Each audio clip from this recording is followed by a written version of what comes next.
Anyone with experience of Star Citizen will know it's not yet feature complete, to say the least. I often get comments on my Star Citizen videos asking why I don't talk more about what ships are expected to be like in the future, as the game reaches completion and more gameplay loops are in place. I'm Forrester, and in this video I wanted to address that, as well as the growing risk presented by what we'll call the Speculation Conundrum. This video is very much going to be an exposition of my current thought process, and I hope it will evolve into a discussion in the comments. One of the easiest ways to give an example of this risk is to ask on the Star Citizen Spectrum forums, does the player Javelin come equipped with weapons?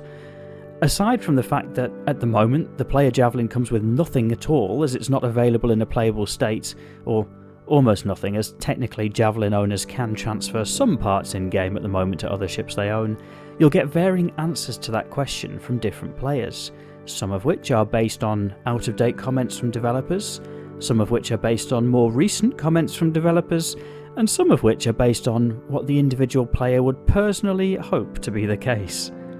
Another example of this would be to talk about to what extent we'll see automated turrets or non-player crew available for ships. And here's the problem. The scope and plans for the game have changed considerably in the 6.5 years that I've backed Star Citizen, and as such, until it's in our hands and playable, I'm incredibly nervous about saying what will or won't be included. There's a semi-detailed roadmap on the RSI website which explains some of the things that are expected to be in the short to medium term, but Star Citizen really is at the cutting edge of many of these technologies, and so until we see in-game implementation, much of that could end up being a wish list. And such is the passion of the community that it will often create heated debates and discussions about what version of the future is correct. Partly, I'm keen to steer well clear of such controversy and instead focus on things as they are. And that's because the one thing I can comment, hopefully intelligently about, is what we can see in the here and now.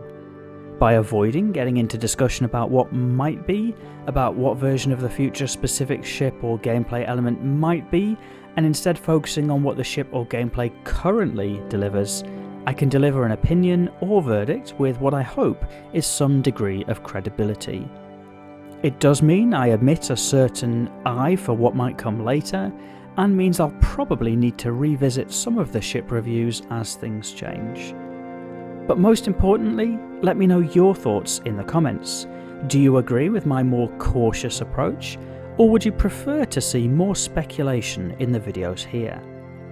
If you've enjoyed this video, you may also enjoy hearing about some of the reasons players love Star Citizen so much. Thank you for watching.